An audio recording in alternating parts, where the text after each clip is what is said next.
नमस्कार दोस्तों, आप सभी का स्वागत है हमारा इस एलटी इन्वेस्टिंग चैनल पर। और आज से हम लोग एक जो है साप्ताहिक स्टडी हम लोग करने का प्रयास करेंगे।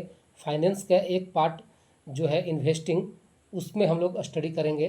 फाइनेंस एक अपने आप में बहुत बड़ा क्षेत्र है, लेकिन इसका एक पार्ट जो है इन्वेस्टिंग, वो हमारे लाइफ में किस तरह से महत्वपूर्ण है और हमको इसको किस तरह से करना चाहिए और धीरे धीरे अपने लाइफ में किस तरह से इसको लाना चाहिए, वो हम लोग यहाँ से शुरुआत करेंगे। और कई एक दो सीरीज या जितने भी सीरीज में ये पूरा हो, हम लोग इसको जानने का प्रयास करेंगे स्टार्टिंग से। ये खासकर बिगनर जो हैं उनके लिए ये वीडियो काफ़ी महत्वपूर्ण होगा और हम लोग इसको धीरे धीरे हम लोग कई सीरीज में पूरा करेंगे। तो हम लोग चलते हैं आगे, इसको स्टडी करते हैं।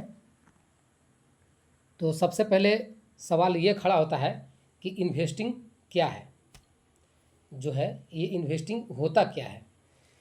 तो हम लोग एक यहाँ कोट हम लिखे हैं, कोट को सबसे पहले हम देख लेंगे, जिसमें investing is a good practice for future financial freedom journey.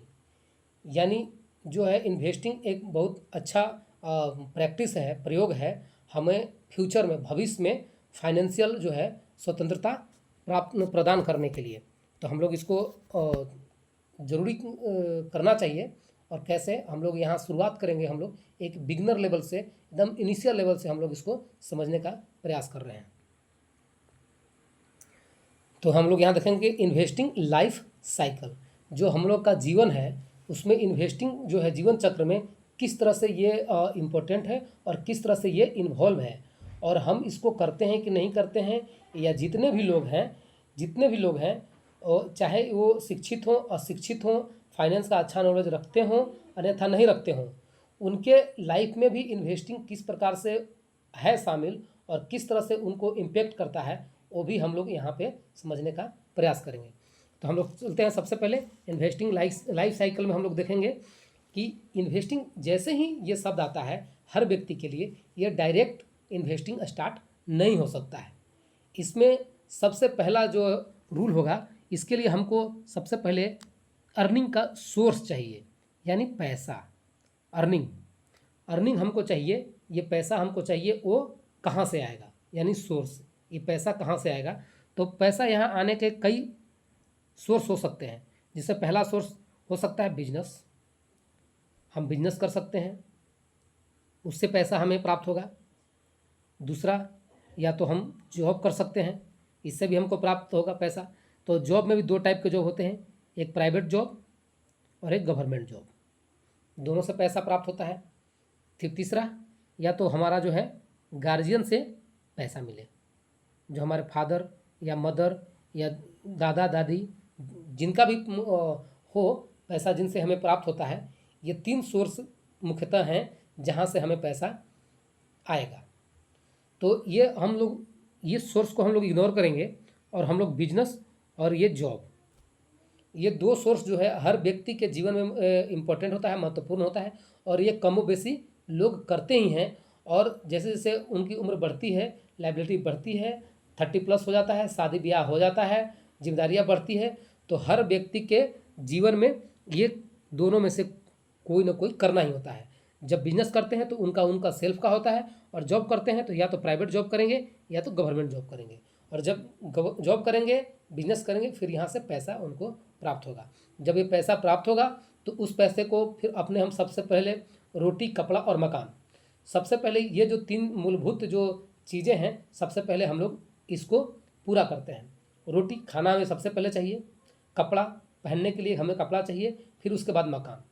तो जब ये तीनों चीज़ें जब हमें ये प्राप्त हो जाती है, हमें जितनी आवश्यकता हो, वो बिजनेस से या जॉब से हमें जो पैसा प्राप्त होता है, उससे हम जब इसको पूरा करने लगते हैं, और जैसे जैसे थोड़ा सा हमारा स्थिति स्ट्रांग होता है और हमारे पास पैसा जब फिर बचना स्टार्ट हो जाता है, जब हमारे पास पैसा जब सेविंग होने लगता है, तो फिर हमारे मन में ख्याल आने लगता है कि अब इस पैसे को हम कहाँ पर लगाएं, कैसे सेविंग करें, इससे हमें भविष्य में जो सुरक्षा कैसे प्रदान होगा, हमें इस पैसे से और ज़्यादा रिटर्न कैसे मिलेगा। तमाम तरह की सवाल जो है हम विचार करते हैं मन में, और ये हमारे मन में विचार उठता है। और सबके मन में विचार ये उठता है। तो फिर हम इसको अब आगे चलते हैं हम लोग। तो फिर जो मन में विचार उठता है कि ये पैसा को फिर हम या तो सेविंग करें और हमें इससे सेफ्टी प्राप्त हो और हमें इससे रिटर्न भी मिले। तो इसी पर हम जब विचार करते हैं तो देखेंगे हम कि फिर मेरे पास कुछ स्कोप खुलते हैं। जैसे हम लोग देखेंगे यहाँ इंश्योरेंस का एक स्कोप खुलता है। दूसरा, हम लोग सेविंग करते हैं, बैंक अकाउंट में हम लोग पैसा अपना जमा करते हैं। फिर सेविंग के बाद फिर क्या करते हैं हम लोग, एफडी, ये भी एक तरीका है। फिर पीपीएफ, पब्लिक प्रोविडेंट फंड खोलते हैं, आरडी, किसान विकास पत्र, इस तरह के जो बहुत सी जो चीज़ें हैं जो पैसे को लगाते हैं और वहाँ से हमें कुछ रिटर्न मिलता है। अब सब में अलग अलग रिटर्न मिलता है और ये अलग अलग टाइप की कैटेगरी है और पैसा हम यहाँ पे फिर धीरे धीरे हम लोग डाइवर्ट करते हैं। फिर लैंड, ज़मीन हम लोग खरीदते हैं रिटर्न के लिए। फिर इसकी ओर हम लोग आगे बढ़ते हैं। फिर उसके बाद सबसे लास्ट में यहाँ पे फिर एक इन्वेस्टिंग जो है, इसको हम लोग आसानी से नहीं कर पाते हैं और कोई भी व्यक्ति इसको आसानी से नहीं कर पाता है, समझ नहीं पाता है। और इन्वेस्टिंग हम लोग इंश्योरेंस को, सेविंग्स को, एफडी, आरडी, पीपीएफ, किसान विकास पत्र, लैंड, इसको जो है हम लोग इन्वेस्टिंग समझ करके हम लोग इसमें अपना पैसा लगाने लगते हैं। और पैसे से जो हमें क्या रिटर्न मिलता है या नहीं मिलता है वो भी हमारे पास एग्जैक्ट एनालिसिस नहीं होता है। और हम लोग प्रेजेंट टाइम में हम लोग ये सोच भी नहीं पाते हैं कि ये जो हम पैसा लगा रहे हैं ये सही जगह लगा रहे हैं कि सही जगह नहीं लगा रहे हैं, किस उद्देश्य से लगा रहे हैं, कहाँ से हमें क्या प्राप्त होगा, कहाँ से हमें सेविंग्स सिर्फ मिलेगी, कहाँ से हमें सिर्फ सेफ्टी मिलेगा या फिर रिटर्न मिलेगा। लेकिन हमारे दिमाग में ये चलता है और हम लोग सेविंग्स, सेफ्टी और रिटर्न तीनों को इन्वॉल्व कर देते हैं। कभी कभी तो ऐसा होता है कि हम लोग तीनों सोचने लगते हैं कि हमें सेविंग्स भी हो जाए, सेफ्टी भी हो और रिटर्न भी हमें अच्छा खासा मिले। बट ये फाइनेंस का एक ऐसा लाइफ है जो तीनों एक साथ नहीं हो सकता है। जहाँ पे सेविंग्स होगा वहाँ पे आपको सेविंग्स होगा, जहाँ पे सेफ्टी होगा वहाँ पे सिर्फ आपका सेफ्टी होगा, और जहाँ पे आपको रिटर्न मिलेगा तो वहाँ पे आपका रिस्क बढ़ जाएगा। ज़्यादा रिटर्न मिलेगा, ज़्यादा रिस्क हो जाएगा। अब जैसे तीनों को इन्वॉल्व कर देंगे तो आपको ये एक मॉडरेट होगा और आपका लाइफ जो साइकिल है बहुत अच्छा खासा, जो सोच रहे हैं कि हमें फाइनेंशियल फ्रीडम मिल जाए वो संभव नहीं हो पाएगा। तो हम लोग देखेंगे यहाँ पे कि पहला जो ऑप्शन हमें मिलता है जब पैसा बचता है तो हम इंश्योरेंस की ओर जाते हैं। इंश्योरेंस की ओर जब हम जाते हैं सर्वप्रथम तो हम LIC से हम लोग इंश्योरेंस ले लेते हैं, या SBI लाइफ से ले लेते हैं, HDFC से ले लेते हैं, या बजाज फाइनेंस से ले लेते हैं, या बहुत सी इंश्योरेंस कंपनियां हैं जहां से हम इंश्योरेंस करा लेते हैं। और जब हम यहां से इंश्योरेंस करा लेते हैं तो यहाँ पे हमें क्या प्राप्त होता है, हम कराते हैं रिटर्न सोच करके। लेकिन यहाँ जो पॉलिसी बनाई गई है, इंश्योरेंस जितनी भी कंपनियां हैं, भारत सरकार जो इंश्योरेंस कंपनी को बनाया था वो यही सोच के बनाया था कि आपका यहाँ कुछ हद तक पैसा भी सेविंग हो जाए और आपको कुछ सेफ्टी भी प्राप्त हो। सेफ्टी मीन्स यदि आपको कुछ बीच में शायद हो जाए तो फिर आपके फैमिली को सपोर्ट मिलेगा, आपका कुछ जो है आपके इलाज में सपोर्ट मिल सकता है। इस तरह से आपको जो है सेफ्टी यहाँ पे मेन इंपॉर्टेंट होता है। और इंश्योरेंस जो है सबको कराना चाहिए और यहाँ मेन उद्देश्य हमें सेफ्टी ही रखना चाहिए, हमें यहाँ रिटर्न का उद्देश्य ज़्यादा नहीं रखना चाहिए। तो हम यहाँ देखेंगे कि हम यहाँ जब करते हैं, पैसा जब जमा करते हैं प्रीमियम के तौर पर, तो हमें कुछ रिटर्न मिलता है, सेफ्टी भी मिलता है, सेविंग्स भी हो जाते हैं। और आपके जीवन में जब कुछ नहीं ऐसी अनहोनी होती है तो फिर आपको कुछ 20 साल 21 साल का जो आपका पीरियड होता है प्रीमियम का, कभी 25 साल भी होता है, तो जब इसको पूरा कर लेते हैं और आपके जीवन में कुछ नहीं इस तरह की कुछ घटनाएं अनहोनी होती है तो आपको कुछ पैसे रिटर्न भी मिलते हैं, जो 5 से 6% आपको मैक्सिमम या इससे भी कम आपको इंश्योरेंस कंपनियां दे पाती हैं, ये आपको मिलता है। हम इसको आगे बढ़ेंगे सेविंग्स की ओर। अब हम लोग सेविंग्स की ओर चलेंगे। तो सेविंग्स जब हम लोग करते हैं तो सेविंग्स में हमें मुश्किल से 2 से हमें 4% जो है हमें रिटर्न यहाँ हमें मिलता है। चलिए हम लोग अब इसको स्क्रीन को पूरा हो गया है, इसको हम लोग फिर से कर लेते हैं। हम लोग सेविंग्स की ओर चलते हैं। हम लोग सेविंग, तो सेविंग में जो है हमें 2 से 4% ही हमें रिटर्न मिल पाता है। चलिए अब आगे बढ़ते हैं। तो ये तो सिर्फ रिटर्न के लिए है नहीं, है हमारे पैसा को एक तरह से बैंक के रूप में जो हमारे पास पहले गुल्लक होते थे मट्टी वाले गुल्लक होते थे, उसी तरह से ये भी एक बैंक है जहाँ पे हम पैसा जमा करते हैं। पुराने ज़माने में हम अपने यहाँ गुल्लक में बक्से में जमा करते थे, अब ये बैंक में जमा करते हैं। कुछ पैसे यहाँ एनुअली रिटर्न मिल भी जाते हैं 2 से 4%, तो ठीक है। चलिए यहाँ पे हम इसको रिटर्न नहीं मानेंगे और हमें ये नीड है, सेविंग अकाउंट्स सबके पास होना चाहिए और ये लगभग होता है। फिर हम लोग आगे बढ़ते हैं एफडी की ओर। एफडी, पीपीएफ, किसान विकास पत्र, इस तरह की बहुत सी जो हैं और भी स्कीम्स हैं जहाँ पे फिर हम थोड़ा सा ज़्यादा इंटरेस्ट प्राप्त करने के लिए हम लोग यहाँ जाते हैं। तो यहाँ फिर हमें सेफ्टी नहीं मिलती है, हमारा पैसा जमा होता है और पैसे पे हमको कंप्लीटली रिटर्न के उद्देश्य से ही ये पैसा यहाँ जमा लेते हैं। बहुत सी बैंक्स हैं, बहुत सी कंपनी हैं जहाँ पे एफडी होती है, आरडी होती है, पीपीएफ होती है, वहाँ रिटर्न मिलता है। तो यहाँ आपको रिटर्न मिलेगा आपको मैक्सिमम 6 to 8%। सीनियर सिटीजन को 8% तक भी मिल जाता है, बट 6% और 6.5-7% अभी तो 6.5 के आसपास ही चल रहा है, तो ये आपको यहाँ रिटर्न मिलता है। ठीक है, फिर हम लोग आगे बढ़ते हैं। जब इससे भी हमें ज़्यादा रिटर्न की अपेक्षा होती है तो हम लोग लैंड की ओर जाते हैं। फिर हम लोग कहाँ पैसा लगाते हैं? लैंड में, ज़मीन में हम लोग पैसा लगाते हैं। ज़मीन हम लोग खरीदते हैं, लैंड। लेकिन ये जो लैंड है, हम लैंड खरीदते हैं किस उद्देश्य से, हमें ये क्लियर नहीं होता है। लैंड जो है एक असेट है, ये असेट है।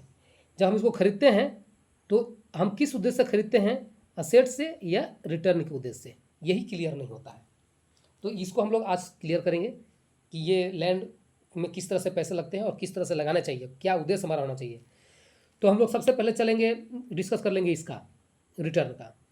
तो हम लोग लैंड खरीद लेते हैं रिटर्न को सोच करके, और जब हम ज़मीन खरीदते हैं तो ये 1 साल, 2 साल, 5 साल, 10 साल, 20 साल, आप कितने साल तक इसको होल्ड करेंगे ये निश्चित नहीं होता है। अपने जीवन में इस ज़मीन को आप बेच पाएंगे कि नहीं बेच पाएंगे ये भी निश्चित नहीं होता है। और जब आप बेचेंगे, बेचने की जब इच्छा होगी तो आपको इससे क्या रिटर्न मिलेगा ये भी निश्चित नहीं होता है। और जब बेचने जाएंगे तो आपको कस्टमर आपको मिलेगा कि नहीं मिलेगा ये भी कंफर्म नहीं होता है। वो कितना पैसा देगा आपको, आपके मन के अनुसार पैसा मिलेगा नहीं मिलेगा ये भी निश्चित नहीं होता है। यानी यहाँ लिक्विडिटी नहीं होता है। लिक्विडिटी यहाँ पे 100% में, यहाँ लिक्विडिटी आपका 10% ही मान के चलें कि लिक्विडिटी आपके अवेलेबल है कि जब आपकी इच्छा होगी आपको मन मुताबिक आपको रिटर्न मिल जाएगा और आपके ज़मीन जो है बिक जाएंगे। ये जल्दी संभव नहीं होता है। आपको जब आवश्यकता पड़ेगी शादी ब्याह के लिए या कुछ इस तरह की कोई ज़रूरत पड़ जाए, बीमारी हो या ABCD किसी भी प्रकार की, तो उसमें आपको तुरंत ये लिक्विड नहीं होगा, यानी तुरंत ज़मीन ये नहीं बिकेगा। और जब सामने वाला ग्राहक जान जाता है कि आपकी मजबूरी है तो फिर आपको तो रिटर्न मन मुताबिक निश्चित तौर पे नहीं मिलेगा। फिर तो आपको वहाँ पे ज़रूरत है तो हो सकता है आपको पैसा कम में बेचना पड़े, लॉस में भी बेचना पड़े। तो यहाँ मिला जुला करके आपको लिक्विड नहीं है और यहाँ आपको मन मुताबिक रिटर्न नहीं मिल पाता है। तो जो लैंड है वो बहुत ही इंपॉर्टेंट चीज़ है, बट इसको किस उद्देश्य से लिया जा रहा है ये देखना चाहिए। अगर रिटर्न के उद्देश्य से लिया जा रहा है तो इसमें वही लोग सफल होते हैं जो इसका बिजनेस कर रहे हैं, व्यापार कर रहे हैं, यानी इनका काम ही यही है। जैसे बिल्डर्स हैं, जो डेवलपर्स हैं, वो करते हैं, वो ज़मीन को एग्रीमेंट करते हैं, उसको डेवलप करते हैं, उसको बनाते हैं और वो बेचते हैं, और उनका कई जगह होता है और ये एक प्रकार का उनका बिजनेस ही है। तो इसमें उनको रिटर्न मिल जाता है। उनके पास लिक्विडिटी आपसे ज़्यादा होती है और एक सालों भर इसमें लगे होते हैं, चैनल तैयार रखते हैं, तो इनका जो है लैंड बिक जाता है, इनको पैसा लिक्विड के रूप में मिल जाता है। बट आपको बहुत मुश्किल है, इसमें आपको आवश्यकता पड़ने पर आपको लिक्विड हो जाए। तो ज़मीन जब हम खरीदें, ज़्यादा यही कोशिश करना चाहिए कि हमें ये एक असेट के रूप में खरीदना है। ये हमारा एक संपत्ति है, असेट है, और हमारा ये लाइफ टाइम रहेगा। हमें जो है फ्यूचर को ट्रांसफ़र होगा, बच्चे को ट्रांसफ़र होगा, और ये हमें खरीद बिक्री के लिए देश से ये हमें नहीं खरीदना चाहिए। ज़मीन सबके पास होना चाहिए। रोटी, कपड़ा और मकान, तो मकान आपका तभी होगा जब आपके पास ज़मीन होगा, और ज़मीन आपका होगा, मकान आपका होगा, तो आप निश्चिंत रहेंगे। तो ये सबके पास होना चाहिए, ये हमारा नीड है और कोशिश भी करना चाहिए। लेकिन इसको रिटर्न के उद्देश्य से इसको खरीदना ये हमें उचित नहीं लगता है। इसमें उतना अच्छा खासा रिटर्न नहीं मिल पाता है। फिर हम लोग अब चलते हैं आगे कि जब ये अभी यहाँ पे फुलफिल नहीं होता है तो हम लोग चलेंगे कि कहाँ मिलेगा हमें अच्छा। तो हमें इन्वेस्टिंग की ओर जाना पड़ता है। हम फिर इन्वेस्टिंग की एक्चुअल इन्वेस्टिंग यहाँ होती है। तो जब हम लोग इन्वेस्टिंग की ओर जाते हैं तो यहाँ देखेंगे कि इन्वेस्टिंग के बहुत से कई आपके पास देश में उपलब्ध है तरीके। जिसमें एक पहला तरीका है बॉन्ड, बिफोर बॉन्ड। तो बॉन्ड में पैसा आप लगा सकते हैं, बट बॉन्ड में पैसा आप डायरेक्ट नहीं लगा पाते हैं, हम नहीं लगा पाते हैं। क्यों? कि इसके बहुत सी प्रक्रियाएं हैं, बहुत से स्टैंडर्ड्स हैं, और आप बॉन्ड में पैसा लगाए कब? कोई कंपनी बॉन्ड इशू करती है, उसमें पैसा लगाना होता है, और आपके पैसा से उसको उसका काम फुलफिल होता नहीं है, तो आप बॉन्ड में पैसा नहीं लगा पाते हैं। फिर एक दूसरा तरीका होता है डिवेंचर। डिवेंचर में पैसा लगाइए, तो ये भी छोटे इन्वेस्टर के लिए, छोटे पैसे वालों के लिए, रिटेल इन्वेस्टर के लिए ये बहुत मुश्किल हो जाती है, तो इसमें भी पैसा हम लोग नहीं लगा पाते हैं। फिर आगे चलते हैं, एक डेट भी होता है। तो डेट भी कंपनी को ही, बड़ी बड़ी कंपनी को चाहिए होती है, तो उसमें भी उसको हम लोग कर्जा नहीं दे पाते हैं, हमारे पास उतना पैसा नहीं होता है कि हम उनको कर्ज दे पाएँ, तो ये भी हमारे लिए उपयोगी उतना नहीं हो पाता है। फिर हम लोग चलते हैं म्यूचुअल फंड। अब ये म्यूचुअल फंड जो है हमारे पहुंच में आ गई है, कई सालों से जो है म्यूचुअल फंड कंपनियां जो है बहुत सी हो गई है, असेट मैनेजमेंट कंपनियां बहुत सी हो गई है, LIC है, SBI है, HDFC है, निप्पॉन है, और तमाम तरह के बहुत से, कोटक महिंद्रा है, बहुत सी कंपनियां हैं जो म्यूचुअल फंड उपलब्ध कराती है। उसमें पैसे हमको SIP के रूप में मंथली मिनिमम 500 रुपये से जमा करना होता है हमें, और हमारा पैसा ये बैंक ले जाती है, ये मतलब असेट मैनेजमेंट कंपनी को हम पैसा दे देते हैं, वो एक अपना मैनेजर रखता है, और वो मैनेजर जो है हमारा पैसे को मैनेज करता है, और उसके एवज में वो पैसे भी हम, हमारे ही जो कमाई होता है पैसे से, उसमें से ही 1 से 2% ये लोग कंपनी और मैनेजर को खर्च हो जाते हैं, वो पैसे हमें रिटर्न में से ही वो ले लेते हैं, हमारे मूल पैसे से वो लगभग नहीं जाता है, हमारा रिटर्न से ही वो पैसे वो लोग लेते हैं। तो ये एक म्यूचुअल फंड हुआ, तो ये भी एक इक्विटी बेस्ड है। म्यूचुअल फंड में बहुत से अब आ गए हैं जो आपके डेट फंड को भी आपको दे रहे हैं सुविधा, यानी आप म्यूचुअल फंड को पैसा दीजिए, बहुत से इन्वेस्टर, रिटेल इन्वेस्टर, जब इनके पास बड़ा पैसा प्राप्त हो जाएगा तो फिर ये पैसा डेट में लगा देंगे, किसी कंपनी को जो है ये पैसा एक मोटा डेट दे देंगे, और वो कंपनी इनसे आराम से ले लेती है, और उस पर जो रिटर्न मिलता है वो पैसा आपको ट्रांसफ़र ये म्यूचुअल फंड करते हैं। फिर दूसरा एक तरीका आता है, सब जो है ये भी इक्विटी बेस्ड है, और ये जो है 100% इक्विटी बेस्ड है, शेयर मार्केट। शेयर मार्केट में क्या है, यहाँ म्यूचुअल फंड और ये शेयर मार्केट दोनों में डिफरेंस यही है कि म्यूचुअल फंड में आपका जो मैनेजर है, कंपनी का जो मैनेजर है, वो पैसा मैनेज कर रहा है, और यहाँ आपको खुद से मैनेज करना होता है। म्यूचुअल फंड में आपको टेंशन नहीं है, और आपको ये शेयर मार्केट में खुद आपको टेंशन है, खुद डायरेक्ट इन्वेस्टिंग करना है। तो ये म्यूचुअल फंड यहाँ पे हो गया आपका। अब हम लोग देख लेंगे म्यूचुअल फंड, और फिर यहाँ हो गया आपका शेयर मार्केट।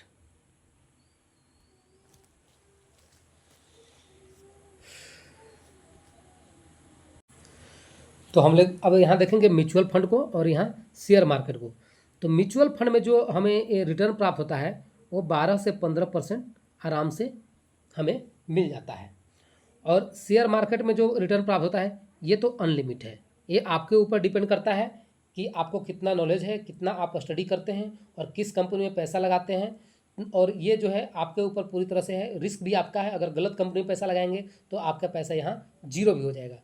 तो यहाँ जो है आपका रिस्क है 100%, आपके ऊपर डिपेंड है। लेकिन यहाँ जो है एक ट्रेंड जो है पोर्टफोलियो मैनेजर होते हैं कंपनी के, वो काफ़ी एजुकेटेड होते हैं, हाई प्रोफाइल होते हैं, और इनको काफ़ी एक्सपीरियंस होता है, काफ़ी रिसर्च होता है इनके पास, काफ़ी डाटा होता है, और ये कंपनियां चुन चुन कर पैसे लगाते हैं, और आपको आसानी से 12 से 15% उपलब्ध करा देते हैं। एक लार्ज कैप कंपनी में जो पैसा लगाती है उसको, अगर मिड कैप और स्मॉल कैप फंड अगर आप चॉइस करते हैं तो यहाँ आपको 20 से 25% भी आपको रिटर्न आसानी से मिल जाता है।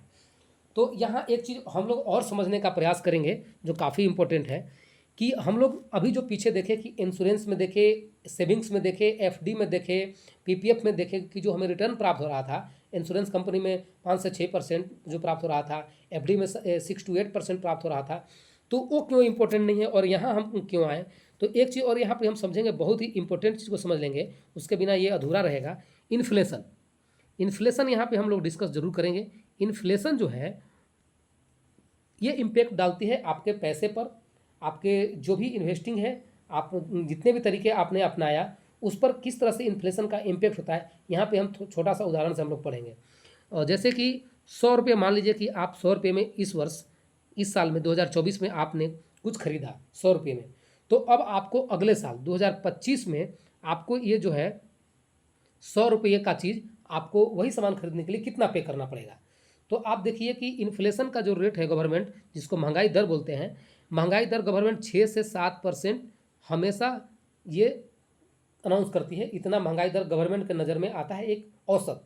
लेकिन ये प्रैक्टिकल रूप से जब देखेंगे मार्केट में आप, तो 10 से 11% आपको महंगाई बढ़ते हुए नजर आएगा। इन्फ्लेशन 10 से 11% रहेगा। इट मीन्स जो आपने 100 रुपये में इस वर्ष खरीदा, वो अगले साल आपको वही सामान खरीदने के लिए आपको 110 रुपये से लेकर के आपको 111 रुपये चुकाना पड़ेगा। ये आप समझ लीजिए। तो अब आपको वही सामान खरीदने के लिए 110 से 111 रुपये चुकाना पड़ रहा है, और जो पैसे आप जमा कर रहे हैं इंश्योरेंस में या सेविंग्स में या एफडी में, वो मैक्सिमम 6 to 7%, 8% आपको मिल रहा है। यानी 100 रुपये आपने एक साल के लिए जमा किया, तो अगले साल आपको 106 रुपये आपको मिलेगा। तो आपको 106 रुपये मिलेगा, लेकिन आपको खरीदारी करना पड़ रहा है वही सामान 110 रुपये में या 111 रुपये में। तो आपको यहाँ 4 रुपये से 5 रुपये आपको पैकेट से लगाना पड़ेगा। ये बात आप समझ लीजिए।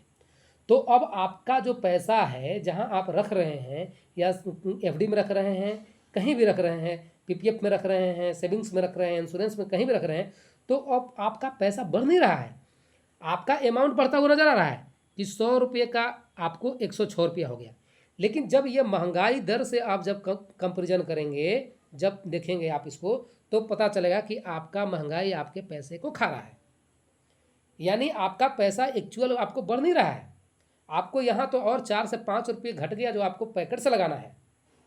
यही एक जो बहुत बड़ा जो गेम है, जो झोल है, जिसको कहा जा सकता है, जो हमें रिटेलर को, आम व्यक्ति को ये बात समझ में नहीं आती है, और ये हमें फाइनेंशियल एजुकेशन छोटे क्लास में नहीं दिया जाता है, जिसका सबसे बड़ा कारण है कि हम समझ नहीं पाते हैं, और हमारी आधी उम्र यही में चल गुजर जाता है, और पता नहीं चलता है कि हमारा जो है किस तरह से पैसा ग्रो होगा, किस तरह से बढ़ेगा, हम लोग समझ नहीं पाते हैं। और हमारा पैसा बढ़ने की जगह पे हमारा पैसा हर साल जो है 4 से 5 रुपये हमेशा घटते जाता है, घटते जाता है, घटते जाता है। पैसा हमारा जो है, महंगाई जो है पैसे को खा रहा है, हमें पता नहीं चलता है। इसलिए हमें मैक्सिमम रिटर्न की ओर जाना पड़ता है। तो हम लोग फिर जा कर के हम लैंड में चले जाते हैं। जब अनुभव होता है कि हमें दिक्कत हो रहा है, क्लियर नहीं होता है, बट हमें महसूस होता है कि दिक्कत हो रहा है, तो हम लोग ज़्यादा रिटर्न प्राप्त करने के लिए हम लोग लैंड की ओर भागे जाते हैं, और लैंड में जा करके हम लोग और फंस जाते हैं। उसको असेट न समझ करके हम लोग रिटर्न के उद्देश्य से खरीदते हैं, और वहाँ हम और फंस जाते हैं, और हमें लिक्विड आसानी से नहीं हो पाता है। तो हमारे पास जो है विकल्प आता है जो है म्यूचुअल फंड, शेयर मार्केट से संबंधित जो है दोनों है, म्यूचुअल फंड और एक डायरेक्ट इन्वेस्टिंग। शेयर मार्केट का जो है, या तो म्यूचुअल फंड के थ्रू जाएं हम, तो आपको 10 से 15% आसानी से आपको मिल जाएंगे। शेयर मार्केट में डायरेक्ट जाएंगे तो 20 से 25% या मैक्सिमम, आप अगर जितने इसमें एक्सपीरियंस प्राप्त करेंगे, आप मैक्सिमम इसमें रिटर्न प्राप्त कर सकते हैं। इसमें कोई लिमिट नहीं है। यहाँ स्काई अनलिमिट है, आकाश आपके लिए पूरा खुला है। यहाँ पे आपका रिस्क है, अगर नॉलेज नहीं होगा, गलत डिसीजन होगा, तो यहाँ आपको पैसा जीरो भी हो सकता है। यानी ये हाई रिस्क जो है, हाई रिटर्न है यहाँ, तो हाई रिस्क है। और मीडियम रिस्क में जाना है तो वहाँ मीडियम रिटर्न मिलेगा 10 से 15%। लार्ज कैप में, मिड कैप, स्मॉल कैप में जाएंगे 20 से 25% आसानी से मिल जाएगा। तो ज़्यादा दिमाग नहीं लगाना है आपको, तो आप म्यूचुअल फंड खोल लीजिए, और ये सबसे बेस्ट तरीका है। ये दो जो है तरीका, म्यूचुअल फंड और शेयर मार्केट, जो आपके पैसे को बढ़ाएगा, ये घटाएगा नहीं। जो 6 से 7% इन्फ्लेशन है, उससे आपको बढ़ाकर ही मिलेगा, 10%, 12%, 15% मिलेगा। तो वहाँ से 4 से 5%, 6% आपको बचत होगा। तो दोस्तों, आज हम लोग यहाँ पे इतना ही बात करेंगे। वीडियो काफ़ी लंबा हो चुका है, और फिर हम लोग अब अगले सीरीज में, अगले पार्ट में फिर हम लोग यहाँ से आगे हम लोग डिस्कस करेंगे। तो दोस्तों, अगर ये हमारा वीडियो इन्फॉर्मेटिव लग रहा हो तो प्लीज़ लाइक ज़रूर करिएगा। लाइक से कुछ नहीं होता है, लाइक से हमें मोटिवेशन मिलता है। इतना डाटा कलेक्ट करने में, इतना दिमाग को सोचने में थोड़ा बहुत होता है। तो जब लाइक करते हैं आप लोग, तो हमें मोटिवेशन मिलता है इस तरह की वीडियो बनाने के लिए। तो लाइक ज़रूर करें, और पसंद आए तो किसी और को जानकारी के लिए इसे शेयर भी करें, और कमेंट भी करें कैसा लगा। अगर अच्छा लगता है या ख़राब लगता है, कमेंट करेंगे तो हमें और अंदर से इन्फ्लुएंस होगा इस तरह के वीडियो नॉलेजेबल बनाने के लिए। और इस तरह के इन्फॉर्मेटिव वीडियो पाने के लिए सब्सक्राइब भी चैनल को कर लें तो बहुत ही अच्छा होगा। इसके लिए बहुत बहुत धन्यवाद दोस्तों। इसी के साथ हम लोग आज का वीडियो वाइंड अप करते हैं। धन्यवाद दोस्तों।